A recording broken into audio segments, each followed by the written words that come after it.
Sir ಈ ಎಲ್ಲ ಗೊಂದಲಗಳು ನನ್ನಲ್ಲೂ ಇತ್ತು, ಇಲ್ಲ ಅಂತ ನಾನು ಹೇಳಲ್ಲ. ನಾನು ಯಾವಾಗಲೂ ಇಲ್ಲ ನಾನು ತುಂಬ ಇನ್ಸ್ಪೈರ್ಡ್ ಆಗಿದ್ದೆ, ನಾನು ಹೋಗಲೇಬೇಕು ಅಂತಿದ್ದೆ, ಇಲ್ಲ. ಎಷ್ಟೋ ಸಲ ನಾನು ವರ್ಕೌಟ್ ಮಾಡಬೇಕು, ಎಕ್ಸಸೈಸ್ ಮಾಡಬೇಕು, ಮನೇಲೇ ಶುರು ಮಾಡೋಣ ಅಂತ ಎಷ್ಟೋ ಸಲ ಅಂದ್ಕೊಂಡಿದ್ದೀನಿ, ಬಟ್ ನನ್ನ ಕೈಲಿ ಆಗ್ತಿರ್ಲಿಲ್ಲ. I always told myself, ಇಲ್ಲ ಈ ಟೈಮ್ನ ಮಗುಗೆ ಕೊಡೋಣ ಅಂತಲೇ ಅನ್ಸೋದು. ಮನೆಯವ್ರಿಗೆ ಕೊಡೋಣ, ಮಗುಗೆ ಕೊಡೋಣ. ಹೌದು. ಬಟ್ ಸಮ್ ಪಾಯಿಂಟ್ ಆಫ್ ಟೈಮಲ್ಲಿ ಒಂದು ಟೈಮಲ್ಲಿ ನನಗನ್ನಿಸ್ತು, ಹೂ ಆಮ್ ಐ? ನಾನು ಯಾರು? ನಾನು ಟೈಮ್ ಕೊಟ್ಕೋತಿದ್ದೀನ? Self love is very important sir. ನಮ್ಮನ್ನು ನಾವು ಪ್ರೀತಿ ಮಾಡ್ಕೊಳ್ಳೋದು ತುಂಬ ತುಂಬ ಮುಖ್ಯ, ಅತ್ಯವಶ್ಯ ಈಗಿನ ಕಾಲದಲ್ಲಿ. ಎಸ್ಪೆಷಲಿ ನಾವೆಲ್ಲ ಮಿಲೇನಿಯಲ್ಸ್ ಆಗಿರೋದ್ರಿಂದ ಗೊಂದಲಗಳು ಜಾಸ್ತಿ ನಮಗೆ. ಸೊ ಯಾವಾಗಲೂ ಕನ್ಫ್ಯೂಷನ್ ಸ್ಟೇಟಲ್ಲೇ ಇರ್ತೀವಿ.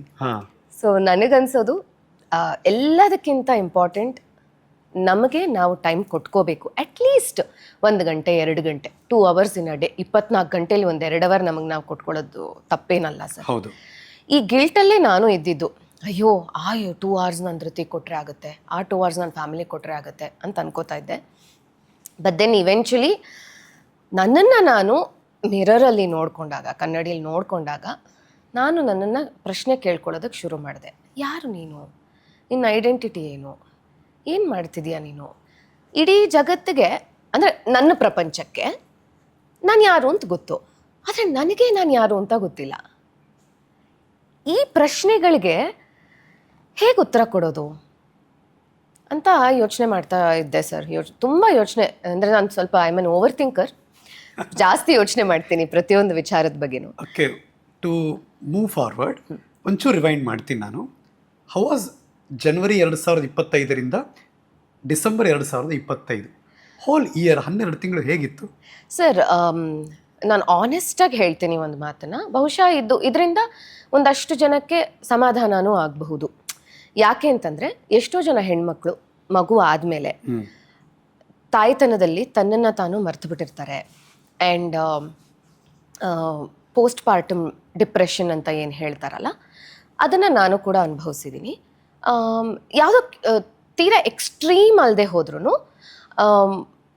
ಈ 2025 ಜಾನ್ವರಿ ಟು ಡಿಸೆಂಬರ್ ನನಗೆ ನೆನಪಿದೆ, ನಾನೊಂದು ವೆರಿ ಪಾಪ್ಯುಲರ್ ಸೀರಿಯಲ್ ಮಾಡ್ತಾ ಇದ್ದೆ. ಹೌದು. ಆ್ಯಂಡ್ ನನಗೆ ಅದರದ್ದು ತುಂಬ ಸ್ಟ್ರೆಸ್ ಆಗ್ತಿತ್ತು. ಬಿಕಾಸ್ ನನ್ನ ವೈಯಕ್ತಿಕ ಸ್ವಭಾವಕ್ಕೆ ಅದು ತದ್ವಿರುದ್ಧವಾಗಿತ್ತು. ಆ್ಯಂಡ್ ಅದನ್ನು ನನಗೆ ಜೀರ್ಣಿಸ್ಕೊಳ್ಳೋಕ್ಕೆ ಆಗ್ತಿರ್ಲಿಲ್ಲ, ಬಿಕಾಸ್ ನಾನೊಬ್ಬ ತಾಯಿ. ಆ್ಯಂಡ್ ಅದರಲ್ಲಿ ಆ ಸೀರಿಯಲಲ್ಲಿ ಹೆಂಗೆ ಅಂತಂದರೆ, ಅವಳಿಗೊಂದು ಮಗು ಇರುತ್ತೆ, ಅವಳು ಆ ಮಗುನ ತಿರಸ್ಕಾರ ಮಾಡ್ತಿರ್ತಾಳೆ, ಏನೋ ತನ್ನ ಜೀವನನ ಕಟ್ಕೊಂಡು ಆ ಮಗುಗೊಂದು ಭವಿಷ್ಯ ಕೊಡೋದಕ್ಕೆ ಅಂತ. ಸೊ ಇದನ್ನು ನನಗೆ ಜೀರ್ಣಿಸ್ಕೊಳಕ್ಕೆ ಆಗ್ತಿರ್ಲಿಲ್ಲ. ಇದನ್ನು ನಾನು ತುಂಬ ಸೀರಿಯಸ್ ಆಗಿ ತೊಗೊಂಬಿಟ್ಟೆ. ತುಂಬ ಜನ ನಂಗೆ ಹೇಳೋರು, ಅದು ಕ್ಯಾರೆಕ್ಟರ್ ಥರ ತಗೋ ಅಂತ. ಬಟ್ ಯಾಕೋ ಗೊತ್ತಿಲ್ಲ ಸರ್, ನನಗೆ ಅದಾಗಲಿಲ್ಲ. ಆ ಪಾತ್ರದಲ್ಲಿ ಬೇರೆ ಎಲ್ಲ ಪಾತ್ರದಲ್ಲೂ ನಾನು ಅದನ್ನು ನಾನು ವೈಯಕ್ತಿಕವಾಗಿ ತಗೊಳ್ದೆ, ಪ್ರೊಫೆಷ್ನಲ್ ಆಗೇ ತಗೊಂಡು ಇಷ್ಟು ವರ್ಷ ಪಾತ್ರಕ್ಕೆ ಏನು ಇದು ಕೊಡಬೇಕು, ಜಸ್ಟಿಸ್ ಕೊಡಬೇಕು, ಅದನ್ನು ಕೊಟ್ಕೊಂಡು ಬಂದೆ. ಇದಕ್ಕೂ ಕೂಡ ಮಾಡಿದೆ, 200% ಕೊಟ್ಬಿಟ್ಟೆ ಇದಕ್ಕೆ.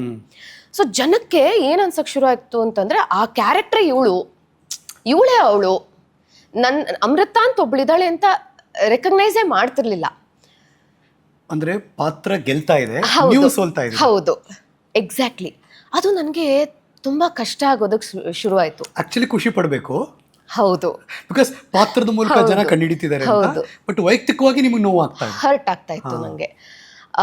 ಅಂದ್ರೆ ಎಷ್ಟು ಮಟ್ಟಿಗೆ ಹರ್ಟ್ ಆಗಕ್ಕೆ ಶುರುವಾಯ್ತು ಅಂತಂದ್ರೆ, ಅದು ನನ್ನ ಮಗು ಜೊತೆಗಿನ ಸಂಬಂಧ, ನನ್ನ ಗಂಡನ ಜೊತೆಗಿನ ಸಂಬಂಧನ ಪ್ರಶ್ನೆ ಮಾಡುವಂಥ ಒಂದು ಲೆವೆಲ್ಗೆ ಬಂತು.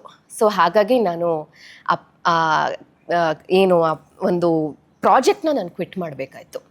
ಇಲ್ಲ, this is not what I want to do, this is not how it has to reflect. But ಒಳಗಿರುವ ಅಮೃತ ಅನ್ನೋ ಕಲೆಗಾರ್ತಿ ಇದ್ದಾರಲ್ಲ, ಅವ್ರು ಓಕೆ ಕೊಟ್ರ? ಅದಕ್ಕೆ ತುಂಬ ಕಷ್ಟ ಆಯಿತು ಸರ್ ಇನ್ನೊಬ್ರಿಗೆ ಬಿಟ್ಕೊಡೋಕ್ಕೆ. ಬಿಕಾಸ್ ನಾನು ಆ ಪಾತ್ರಕ್ಕೆ ಏನು ಮಾಡಿದ್ದೀನಿ, ಎಷ್ಟು ಮಾಡಿದ್ದೀನಿ ಅಂತ ನನ್ನೊಬ್ಬಳಿಗೆ ಗೊತ್ತು. ಬಹುಶಃ ಇವತ್ತು ಸಾಕಷ್ಟು ಜನಕ್ಕೆ ಅರ್ಥ ಆಗಿರಬಹುದು.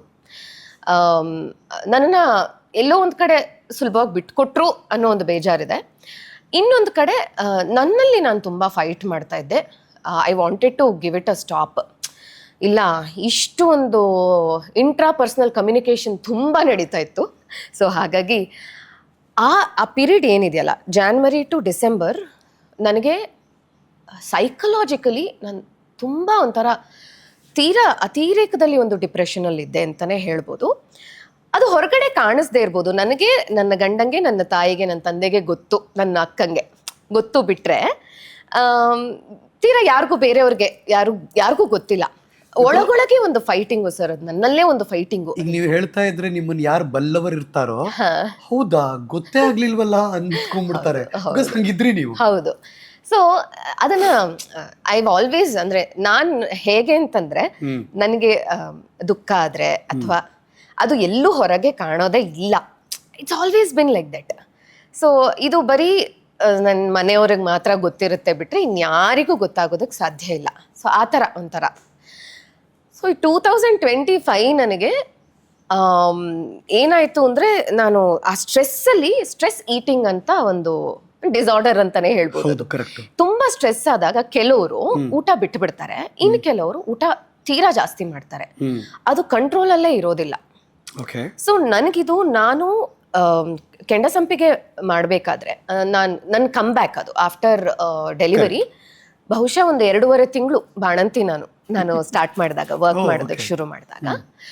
ಸೊ ಆಗ ಏನು ಅಚೀವ್ ಮಾಡಿದ್ನೋ ಈ 1 ವರ್ಷದಲ್ಲಿ ಎಲ್ಲಾನು, ಬಿಕಾಸ್ ಈ ಇಂಡಸ್ಟ್ರಿಲಿ ಸರ್ ನಾವು ಹೇಗೆ ಕಾಣಿಸ್ಕೋತೀವಿ, ನಾವು ಹೇಗಿರ್ತೀವಿ ಅನ್ನೋದು ತುಂಬ ಇಂಪಾರ್ಟೆಂಟ್ ಆಗುತ್ತೆ.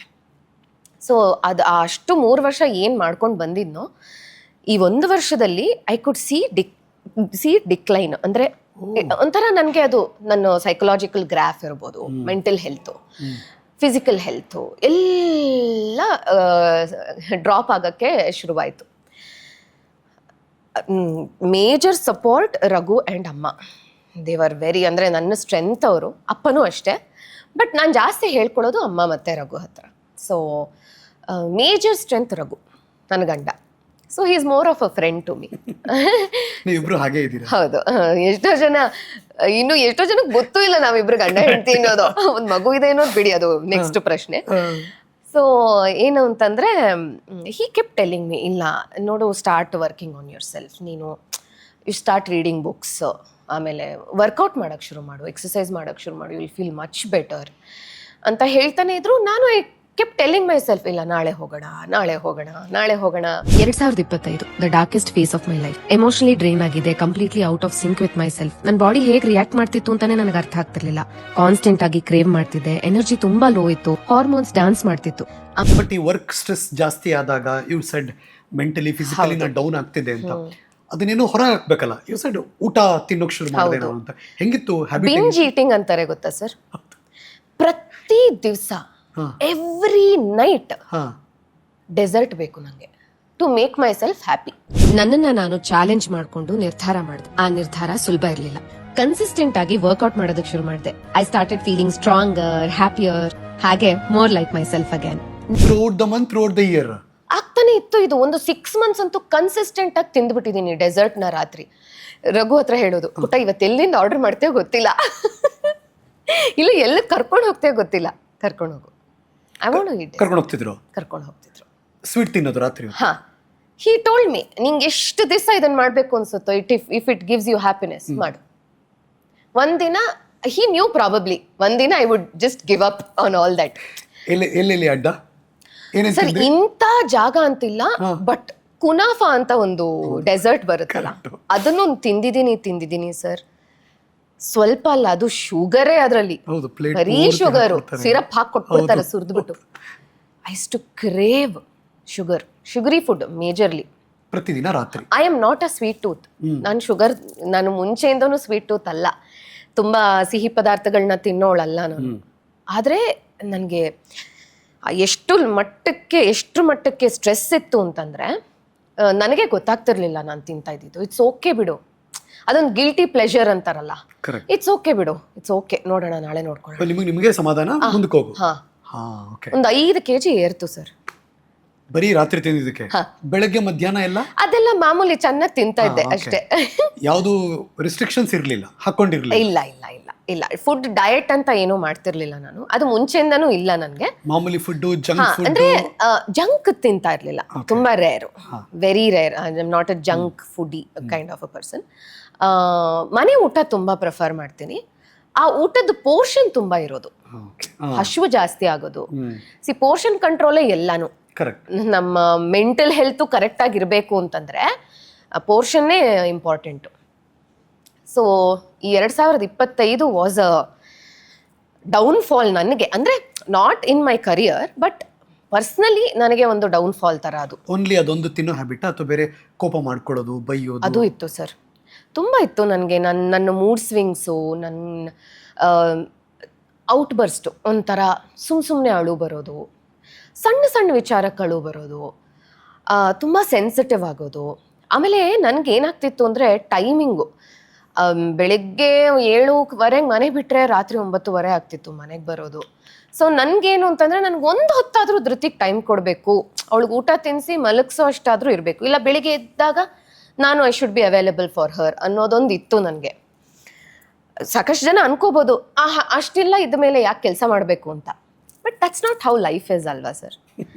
For everybody it's a different ball game altogether. ಅಂದರೆ ಪ್ರತಿಯೊಬ್ಬರ ಜೀವನದಲ್ಲೂ ಅವ್ರವ್ರದ್ದೇ ಆದ ಒಂದು ಅನಿವಾರ್ಯತೆಗಳಿರುತ್ತೆ, ಏನೋ ಇರುತ್ತೆ. ನಮ್ದೊಂದು ಫೈನಾನ್ಷಿಯಲ್ ಕಮಿಟ್ಮೆಂಟ್ಸ್ ಇರ್ಬೋದು, ಏನೋ ಇರ್ಬೋದು. ನಾನು ಜೀವನದಲ್ಲಿ ಏನೋ ನನ್ನ ಮಗಳಿಗೆ ಒಂದು ಸ್ಟೆಬಿಲಿಟಿ, ಅಮ್ಮ she should look up to her mother ಅನ್ನೋ ಒಂದು ಥಾಟು, ಅದೆಲ್ಲನೂ ಇರುತ್ತೆ. Mixed emotions. Being a mother is not easy. ಎಲ್ಲರೂ ಮದುವೆ ಆಗಿದ ತಕ್ಷಣ ಕೇಳೋ ಫಸ್ಟ್ ಪ್ರಶ್ನೆ, ಮಗು ಯಾವಾಗ ಅಂತ ಕೇಳ್ತಾರೆ. ಅದ್ರದ್ದು ಪ್ರೋಸ್ ಆ್ಯಂಡ್ ಕಾನ್ಸ್ ಯಾರೂ ಹೇಳಲ್ಲ ಸರ್, ಯಾರೂ ಹೇಳಲ್ಲ. I am very happy that Dhruti ನಮ್ಮ ಜೀವನದಲ್ಲಿ ಬಂದಿರೋದು ನನಗೆ ತುಂಬ ಖುಷಿ ಇದೆ. ಆ್ಯಂಡ್ ಅವಳು ಬಂದ ಮೇಲೆ ನಮ್ಮ ಜೀವನದಲ್ಲಿ ಸಾಕಷ್ಟು ಬದಲಾವಣೆಗಳು ಸರ್, ನಾನು ಹೇಳೋಕ್ಕಾಗದಿರೋಷ್ಟು ಬದಲಾವಣೆಗಳು, ಆಲ್ ಫಾರ್ ಗುಡ್. ಆದರೆ ನಾ ಹೇಳೋದು, ತಾಯ್ತನ ಈಸ್ ನಾಟ್ ವೆರಿ ಈಸಿ. ಅವಳಲ್ಲೇ ಸಾಕಷ್ಟು ಗಿಲ್ಟ್ಸ್ ಇರುತ್ತೆ. ನಾನು ನನ್ನ ಮಗುಗೆ am I giving her enough time, ನಾನು ಟೈಮ್ ಕೊಡ್ತಿದ್ದೀನ ಅವಳಿಗೆ, ನಾನು ಸರಿಯಾದ ಆಹಾರನ ಕೊಡ್ತಾಯಿದ್ದೀನ, ಅವಳನ್ನ ನಾನು ಸರಿಯಾಗಿ ಬೆಳೆಸ್ತಾ ಇದ್ದೀನ, ಕರೆಕ್ಟ್ ಪೇರೆಂಟಿಂಗ್ ಮಾಡ್ತಿದ್ದೀನ. ಆಮೇಲೆ ಏನೇನೋ ಪ್ರಶ್ನೆಗಳು ಸರ್, ಏನೇನೋ ಪ್ರಶ್ನೆಗಳು. Am I protecting her? First ಒಂದು ಹೆಣ್ಣು ಮಗು ಅಂತಂದಮೇಲೆ am I protecting her? Am I giving her enough, ಏನಂತಾರೆ, ಒಂದು ಎಜುಕೇಷನ್, ಒಂದು knowledge about how to protect herself. She is just 4 years. But ನನಗೆ ಏನೇನು ಥಾಟ್ಸ್ ಬರುತ್ತೆ ಗೊತ್ತಾ ಸರ್? ಅಲ್ಲ, ತಪ್ಪಿಲ್ಲ, ಯಾಕೆಂದರೆ ತಾಯಿಯೇ ಮೊದಲ ಗುರು. ಕರೆಕ್ಟು. ನನಗೆ ಆಮ್ ಐ ಓವರ್ ಥಿಂಕಿಂಗ್ ಇದೆಲ್ಲ ಅನಿಸುತ್ತೆ. ಬಟ್ ದೆನ್ ಐ ಥಿಂಕ್ ತಾಯಿ ಬಯಸಿದಷ್ಟು ಆ ಒಂದು ಮಗುವಿಗೆ ಒಳ್ಳೇದು ಬಯಸಿದಷ್ಟು ಇನ್ಯಾರು ಬಯಸೋದಕ್ಕೆ ಸಾಧ್ಯ ಇಲ್ಲ. ಸತ್ಯ. ಸೊ ಅದೊಂದು ಆನ್ಸರ್ನ ನಾನು ಕೊಟ್ಕೊಂಡು ನಾನು ಏನೇ ಮಾಡ್ತಿದ್ರು ನನ್ನ ಮಗಳಿಗೆ ನಾನು ಸರಿನೇ ಮಾಡ್ತಿದ್ದೀನಿ ಅಂತ ಅನ್ಕೋತೀನಿ ಅಷ್ಟೇ. ಈ ನೀವು ಶೂಟಿಂಗ್ ಹೋದಾಗ ಬೆಳಗ್ಗೆ 7 ಗಂಟೆಯಿಂದ ರಾತ್ರಿ 9 ಗಂಟೆ ಮಗುನಂತೂ ತುಂಬ ಮಿಸ್ ಮಾಡ್ಕೋತೀರ ಎವ್ರಿ ಮೂಮೆಂಟ್. ಹೌದು. ಮತ್ತು ಅದಕ್ಕೆ ತದ್ವಿರುದ್ಧವಾಗಿ ಅಲ್ಲಿ ಪಾತ್ರ ಮಾಡಬೇಕು. ಹೌದು ಹೌದು. ಓ, ಆ ಸ್ವಿಂಗೇ ಬೇರೆ. ಹೌದು sir. Being an artist is not an easy job, because ನೀವು ಸಾಕಷ್ಟು ಇಮೋಷನ್ಸ್ನ ಕ್ಯಾರಿ ಮಾಡಬೇಕು ಶೂಟಿಂಗಲ್ಲಿ. ಎಸ್ಪೆಷಲಿ ನಾನು ಆಫ್ಟರ್ ಮೈ ಡೆಲಿವರಿ ನಾನು ಚೂಸ್ ಮಾಡಿರೋದು ಹೆಚ್ಚಿನ ಪಕ್ಷ ನೆಗೆಟಿವ್ ಪಾತ್ರಗಳು. ಅಂದರೆ ಈ ಬೇಸಿಕ್ಲಿ ನನ್ನ ಒಂದು ವೈಯಕ್ತಿಕ ಸ್ವಭಾವಕ್ಕೆ ತದ್ವಿರುದ್ಧವಾದಂಥ ಪಾತ್ರಗಳನ್ನೇ ನಾನು ಚೂಸ್ ಮಾಡಿದ್ದೀನಿ. ನನಗೆ ಬಂದಿದೆ. ನಾನು ಫಸ್ಟು ಚೂಸ್ ಮಾಡಿದ್ದು ಅದು ಒಂಥರ ಸ್ಟೀರಿಯೋಟಿಪಿಕಲ್ ಅಂತಾನೆ ಹೇಳ್ಬೋದು ಸರ್. ಬಟ್ ಅದು ನಿಮಗೆ ಜನಪ್ರಿಯತೆನೂ ತಂದುಕೊಟ್ಟಿದೆ. ಖಂಡಿತ. ಐ ಥಿಂಕ್ ಪಾಸಿಟಿವ್ಗಿಂತ ಜಾಸ್ತಿ ಜನಪ್ರಿಯತೆ ತಂದ್ಕೊಟ್ಟಿದೆ ನನಗೆ ಈ ನೆಗೆಟಿವ್ ಪಾತ್ರ. ಬಹುಶಃ ಐ ಜಸ್ಟ್ ಎಲ್ಲೋ ಒಂದ್ ಕಡೆ ಪ್ರೂವ್ ಮಾಡ್ಕೊಳ್ಳೋದಕ್ಕೆ ನನಗೆ ಅವಕಾಶ ಸಿಕ್ತು. ಬೀಯಿಂಗ್ ಎನ್ ಆಕ್ಟರ್, ನನ್ನ ಒಂದು ಆಕ್ಟಿಂಗ್ ಸ್ಕಿಲ್ಸ್ನ ಪ್ರೂವ್ ಮಾಡ್ಕೊಳ್ಳೋದಕ್ಕೆ, ವರ್ಸಟಾಲಿಟಿನ ಪ್ರೂವ್ ಮಾಡ್ಕೊಳ್ಳೋದಕ್ಕೆ ನನಗೊಂದು ಅವಕಾಶ ಸಿಕ್ತು ಅಂತಾನೆ ಹೇಳ್ಬೋದು. ಬಟ್ ಆ ಒಂದು ಸೀರಿಯಲ್ ನನಗೆ ತುಂಬ ಎಫೆಕ್ಟ್ ಮಾಡಿದೆ. ಈಗ ನಾನೊಂದು ಹೊಸ ಸೀರಿಯಲ್ ಮಾಡ್ತಾ ಇದ್ದೀನಿ ಉದಯಾಗೆ, ಅದರಲ್ಲೂ ಒಂದು ನೆಗೆಟಿವ್ ಪಾತ್ರನೇ. But this time I have told myself, ಇಲ್ಲ, nothing should go wrong, it is just a character. ಮಗುನ ಮನೇಲಿ ಯಾರು ನೋಡ್ಕೋತಿದ್ರು ಅದು? ಅಮ್ಮ ಅಪ್ಪ, ನನ್ನ ತಂದೆ ತಾಯಿ ಆ್ಯಂಡ್ ರಘು. ಸೊ ಹೆಂಗೆ ಅಂತಂದರೆ ನಾವು ಒಂದು ವಾರ ನಾನು ಕೆಲಸ ಮಾಡ್ತೀನಿ, ಇನ್ನೊಂದು ವಾರ ಅವ್ರು ಕೆಲಸ ಮಾಡ್ತಾರೆ. So that's how we work. So first week and third weak ನಾನು ವರ್ಕ್ ಮಾಡಿದ್ರೆ ಸೆಕೆಂಡ್ ಆ್ಯಂಡ್ ಫೋರ್ತ್ ವೀಕ್ ಅವರು ವರ್ಕ್ ಮಾಡ್ತಾರೆ. ಇನ್ ಬಿಟ್ವೀನ್ ಮತ್ತೆ ನಮಗೆ ಒಂದಷ್ಟು ಟೈಮ್ ಸಿಗುತ್ತೆ, ಕಾಲಾವಕಾಶ ಸಿಗುತ್ತೆ ಟೈಮ್ ಸ್ಪೆಂಡ್ ಮಾಡೋದಕ್ಕೆ ನಮಗೆ ಅಂತ as a family. So view taken equal responsibility. ಈಗ ಐ ರಿಯಲಿ ಅಪ್ರಿಷಿಯೇಟ್ ದಿಸ್, ಏನಂತಾರೆ, ಈ ಜನ್ರೇಷನದು ಮೆನ್ನನ್ನು ನಾನು I really appreciate sir, because they take up equal responsibility. ಇದು ಹೆಣ್ಮಕ್ಳೇ ಮಾಡಬೇಕು, ಮಕ್ಕಳನ್ನ ಹೆಣ್ಮಕ್ಳೇ ನೋಡ್ಕೋಬೇಕು, ಆ ಥರದ್ದು ಯಾವುದು ಒಂದು ದಿವಸಕ್ಕೂ ನಮ್ಮಲ್ಲಿ ಕಾನ್ವರ್ಸೇಷನೇ ಬಂದಿಲ್ಲ. ನೀನು ಎಷ್ಟು ಮಾಡ್ತೀಯೋ ಹೇಳಬೇಕು ಅಂತಂದರೆ ಒಂದು ಕೈ ಜಾಸ್ತಿನೇ ಮಾಡ್ತಾರೆ ಅವರು, Raghu. So is very responsible, very very blessed sir. Blessed with good parents, husband, ಮಗು, ಫ್ಯಾಮಿಲಿ, ದೊಡ್ಡ ಫ್ಯಾಮಿಲಿ, ದೊಡ್ಡ ಕುಟುಂಬ ನಮ್ಮದು. ಆ್ಯಕ್ಚುಲಿ ನಾವೊಂದು 115 ಜನ ಇದ್ದೀವಿ. ಹೌದು, ನನ್ನ ತಂದೆ ಮನೆ ಕಡೆ ನಾನು ಕೊನೆ ಮೊಮ್ಮಗಳು, 25ನೇ ಅವಳು ನಾನು. ಓಕೆ. ನಮ್ಮಪ್ಪ 10ನೇ ಮಗ, ಕೊನೆ ಮಗ 10ನೇವರು. So it's a very huge family. And ನಾವೊಂದು ಗ್ಯಾದರಿಂಗ್ ಅಂತ ಆದರೆ ಎಲ್ಲರೂ ಸೇರ್ತೀವಿ. Strength, I love my family. Matti family ಅಂತಾನೆ ನಾವು. ಮಟ್ಟಿ ಅನ್ನೋ ಒಂದು ಊರು. ಮಟ್ಟಿ ಗುಳ್ಳ ಕೇಳಿದ್ದೀರಾ? ವಾದಿರಾಜ ಗುಳ್ಳ ಅಂತ. ಸೊ ಅದೇ ಊರಿನವಳು ನಾನು. ಸೊ ಮಟ್ಟಿ ವಂಶದ ಕುಡಿ ಅಮೃತ. ಹೌದು. ನನ್ನ ತಾತ criminal lawyer, is a very famous criminal lawyer ಅವರು. ಅವರಿಲ್ಲ, ನನಗೆ I was not fortunate enough, ಅವರನ್ನು ನೋಡಿಲ್ಲ ನಾನು. ಸೊ ನಡ್ಗವ್ರಂತೆ ಅವರನ್ನು ನೋಡಿದ್ರೆ. ಫೇಮಸ್ ಪರ್ಸನಾಲಿಟಿ ಅವರು. ತಾತನ ಗುಣ ಏನು ಬಂತು ಮೊಮ್ಮಗಳಿಗೆ? ಧೈರ್ಯ, bravery. I think he was very brave. I've just heard people talking about him. ಅವ್ರ ಬಗ್ಗೆ ಹೇಳೋದನ್ನು ತುಂಬ ಕೇಳಿದ್ದೀನಿ, ಕೇಳಿರೋದೆ ಎಲ್ಲನೂ. ಬಿಕಾಸ್ ಅಜ್ಜನ ನಾನು ನೋಡಿಲ್ಲ, ನಾನೊಬ್ಬಳೇ ನೋಡಿಲ್ಲ, ಇನ್ನು ಎಲ್ಲರೂ ನೋಡಿದ್ದಾರೆ. ನಮ್ಮಪ್ಪಂಗೆ ನಾನು ಲಾಯರ್ ಆಗಬೇಕು ಅಂತ ತುಂಬ ಆಸೆ ಇತ್ತು. ಹಾಂ, ಹಾಗಾಗಿ BA ಮಾಡಿಸಿದ್ರು ನನ್ನನ್ನು BA ಓದಿಸಿದ್ರು. LLB ಹೋಗ್ಲಿಲ್ಲ ಅಷ್ಟೇ. BA ಜರ್ನಲಿಸಮ್ ಮಾಡಿದ್ದು ನಾನು. So of course news anchor ಆಗಿದ್ರು. ಹೌದು, ಅದನ್ನು ಹೇಳ್ಬಿಡಿ. ಹೌದು. So I began my journey, ಅಂದರೆ ನಾನು ಶುರು ಮಾಡಿದ್ದೆ ಅಲ್ಲಿಂದ, being on anchor. So yes sir, that's about it. Tell us, ಅದೊಂದು ಜರ್ನಿ ಇರುತ್ತಲ್ಲ, ಅಂದ್ರೆ ನಾನು ತುಂಬಾ ಇಂಗ್ಲಿಷ್ ಮಾತಾಡ್ತಿದ್ದೀನಿ. ಇಲ್ಲ ಅಲ್ವಾ, ಕನ್ನಡನೂ ಮಾತಾಡ್ತಿದ್ದೀನಿ. ಆಮೇಲೆ ಜನ ಕೋಪ ಮಾಡ್ಕೊಂಡ್ಬಿಡ್ತಾರೆ. ಒಂದು ಜರ್ನಿ, ಅದೊಂದು ಪಯಣ ಇತ್ತಲ್ಲ ನಿಮಗೆ. ಅಂದ್ರೆ ಹೆಕ್ಟಿಕ್ ವರ್ಕು ಬ್ಯಾಲೆನ್ಸ್ ಮಾಡಬೇಕು, ನಿಮಗೆ ನೀವೇ ಕ್ವಶನ್ಸ್ ರೈಸ್ ಮಾಡ್ಕೋತಿದ್ರಿ, ತುಂಬುಲಗಳು ಓಡಾಡ್ತಾ ಇತ್ತು, ಭಾವನೆಗಳ ತುಂಬುಲಗಳು ಓಡಾಡ್ತಿರುತ್ತೆ. ಆಗ ನೀವೊಂದು ಹೇಳಿದ್ರಲ್ಲ, ನಮ್ಮ ತಾತನಿಂದ ನನಗೆ ಬಂದಿರೋದು ಬ್ರೇವರಿ, ಧೈರ್ಯ ಅಂತೆಲ್ಲ. ಎಲ್ಲಿ that point of time Harish ಅವರೇ, ನಾನು ನಿಂತ್ಕೊಂಡೆ, ನಾನು ಆ ಪಾಯಿಂಟಿಂದ ಎದ್ದೆ ಮತ್ತೆ ಅಂತಿರುತ್ತಲ್ಲ, ಯಾವ ದಿನ ಅದು? Do you remember that? ಏನು ಇನ್ಸಿಡೆಂಟ್ ನಡೀತಾವತ್ತು? ಸರ್,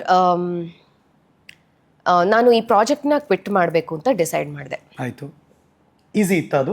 ಇಲ್ಲ, ಇರಲಿಲ್ಲ. ಇಟ್ ವಾಸ್ ಅದೇ, ನಾನು ದೊಡ್ಡ ಒಂದು ಯುದ್ಧನೇ ನಡೀತು ನನ್ನಲ್ಲಿ. ನನಗೆ ಒಂದು ನಿನಗೆ ಯಾಕೆ ನಿನಗೆ ಅದನ್ನು ಕ್ಯಾರೆಕ್ಟರ್ ಥರ ತೊಗೊಳಕ್ಕಾಗ್ತಿಲ್ಲ, ಯಾಕೆ? ಇನ್ನೊಂದು ಮನ್ಸು ಹೇಳೋದು ಯಾಕೆ ಅಂತಂದರೆ, ಜನ ಅದನ್ನು ಕ್ಯಾರೆಕ್ಟರ್ ಥರ ತಗೋತಾ ಇಲ್ಲ, ಪರ್ಸ್ನಲ್ ಆಗಿ ತಗೋತಾ ಇದ್ದಾರೆ. ಅದು ನಿನ್ನ ಪರ್ಸ್ನಲ್ ಲೈಫ್ನ ಎಫೆಕ್ಟ್ ಮಾಡ್ತಾ ಇದೆ. ಹೊರಗಡೆ ಹೋದಾಗ ಜನ ಕಮೆಂಟ್ ಮಾಡ್ತಿದ್ರು ಸರ್. ಏನಂತ? ಅದೇ ಬೈಯೋದು, ನಿಮಗೆ ಎಷ್ಟು ಸುಳ್ಳು ಹೇಳ್ತೀರಾ ನೀವು, ಎಷ್ಟು ಮೋಸ ಮಾಡ್ತೀರಾ, ಯಾಕೆ ಹಂಗೆ ಮಾಡ್ತೀರಾ ಅಂತ ಕೇಳೋರು. ಅದು ನನ್ನ ಮಗು ಮುಂದೆ. ಸೊ ಅದು ನನಗೆ ಅದಕ್ಕೇನು ಗೊತ್ತಿಲ್ಲ ಪಾಪ. ಅದು ನನ್ನನ್ನು ಬಂದು, ಅಮ್ಮ ಯಾಕೆ ಅವ್ರು ಹಂಗೆ ಮಾತಾಡ್ತಿದ್ದಾರೆ ಅಂತ ಕೇಳ್ತಿತ್ತು. ಹೀಗೆ ಒಂದ್ಸಲ ನಾನು ಸಾಮಾನ್ಯವಾಗಿ ಈ ಸೋಷಿಯಲ್ ಮೀಡಿಯಾದಲ್ಲಿ ಕಮೆಂಟ್ಸ್ ನೋಡಲ್ಲ ಸರ್, ಬಿಕಾಸ್ ಅದು ತಲೆನೋವು, ಅದು ನೋಡಕ್ಕೆ ಹೋಗಲ್ಲ. ಎಲ್ಲೋ ಒಂದು ಕಡೆ ನೋಡಿಬಿಟ್ಟೆ, ಇದು ನಿನ್ನ ಮಗುನ ಅಥವಾ ದಿನೇಶನ್ ಮಗುನ ಅಥವಾ ಮನೋಜನ್ ಮಗುನ ಅಂತೆಲ್ಲ ಕಮೆಂಟ್ ಹಾಕಿದ್ದಾರೆ. ಏನು what is this? I understand, ನೀವು ಆ ಪಾತ್ರನ ಅಷ್ಟು ಇಷ್ಟಪಡ್ತಿದ್ದೀರಾ, ಹೋಗ್ಬಿಟ್ಟಿದ್ದೀರಾ, ನಾನೇ ಆ ಪಾತ್ರ ಅಂತ ಅನ್ಕೊಂಡಿದ್ದೀರಾ. ಆದ್ರೆ ನನಗೊಂದು ವೈಯಕ್ತಿಕ ಜೀವನ ಇದೆ, ಲೈಫ್ ಇದೆ. ಹಾ. ಸೊ ಈ ಪಾಯಿಂಟ್ ನನ್ನನ್ನು ತುಂಬ ಟ್ರಿಗರ್ ಮಾಡಿಬಿಡ್ತು. ಅವತ್ತು ಡಿಸೈಡ್ ಮಾಡಿದೆ, ಇಲ್ಲ, I am not doing this character, not worth it. ಅಲ್ಲಿ ಇನ್ನೊಂದು ಕಡೆ ನನಗೆ ಅಪ್ರಿಸಿಯೇಷನು ಸಿಗ್ತಾ ಇರಲಿಲ್ಲ ಸರ್. ಅಲ್ಲಿ ಅಷ್ಟು ಮಾಡಿನೂ ಅಲ್ಲಿ ಒಂದು ಕಂಫರ್ಟ್ ಇರಲಿಲ್ಲ. ನಾನು ಓಪನ್ ಆಗಿ ಹೇಳ್ಕೊತೀನಿ ಇದನ್ನು, ಒಂದು ಕಂಫರ್ಟ್ ಇರಲಿಲ್ಲ ನನಗೆ. ಕಷ್ಟ ಆಗ್ತಿತ್ತು. ಅಂದರೆ ಒಂದು ವ್ಯವಸ್ಥೆಗಳಿರಲಿಲ್ಲ, ಅವ್ಯವಸ್ಥೆ. ಏನು ಹಿಂಗೆ ಹೇಳ್ತಿದ್ದೀರಾ? ಹಾಗಾಗಿ ಐ ಡಿಸೈಡೆಡ್ ಎಲ್ಲದನ್ನು ಪಾಯಿಂಟ್ ಡೌನ್ ಮಾಡಿಕೊಂಡೆ ಸರ್. ನಾನು ಈ ಪಾತ್ರನ ಯಾಕೆ ಮಾಡಬೇಕು ಅನ್ನೋದನ್ನು ಒಂದಷ್ಟು ಪಾಯಿಂಟ್ ಡೌನ್ ಮಾಡಿಕೊಂಡೆ. ಅದರಲ್ಲಿ ಯಾಕೆ ಮಾಡಬಾರ್ದು ಅನ್ನೋದು ಇರಲಿಲ್ಲ. ಬಿಡು ಅನ್ನೋದೇ ಹೆಚ್ಚಿತ್ತು. ಬಿಡ್ಬೋದು ಅನ್ನೋ ಪ್ರಶ್ನೆಗಳಿಗೆ ಟಿಕ್ ಮಾರ್ಕ್ ಜಾಸ್ತಿ ಇತ್ತು. ಹಾಗಾಗಿ ನಾನು ಪರ್ಟಿಕ್ಯುಲರ್ಲಿ ಪಾಯಿಂಟ್ ಔಟ್ ಮಾಡೋದಾದರೆ 1 2 3 ಸರ್, ನಾನು ಆ ಸೀರಿಯಲ್ ಮಾಡಬೇಕಾದ್ರೆ ಒಂದು 3 ದಿನ ಅಡ್ಮಿಟ್ ಆಗಿದ್ದೆ ಹಾಸ್ಪಿಟ್ಲಲ್ಲಿ. ನನಗೆ UTI ಆಗಿ, ಸಿವಿಯರ್ UTI ಆಗಿ ನಾನು ಅಡ್ಮಿಟ್ ಆಗಿದ್ದೆ. ಅದನ್ನು ನಾನು ಅವ್ರ ಹತ್ರ ಅಕ್ನಾಲೇಜ್ ಮಾಡಿದ್ದೆ, ಅಡ್ರೆಸ್ ಮಾಡಿದ್ದೆ. ಈ ಥರ ಆಗ್ತಿದೆ ಸರ್, ದಯವಿಟ್ಟು ಒಂದು ವ್ಯವಸ್ಥೆ ಮಾಡಿಕೊಡಿ. ಇಲ್ಲ, ಅದಾಗಿರಲಿಲ್ಲ. ಅದರಿಂದ ನಾನು ತುಂಬ ಸಫರ್ ಮಾಡಿದೆ ಆ್ಯಕ್ಚುಲಿ. ಸೊ ಇದೆಲ್ಲ ಆದಮೇಲೆ I was like, everything was boiling down to it's not worth it. It's not worth your stress. It's not worth the time. Sir, it was a major serial sir, major serial, very important. ಅಂದರೆ ಕತೆ ಓಡ್ತಾ ಇದ್ದಿದ್ದೆ ಈ ಪಾತ್ರ ಮತ್ತು hero ಪಾತ್ರದ ಮೇಲೆ major ಆಗಿ. Correct. But I had to take a decision.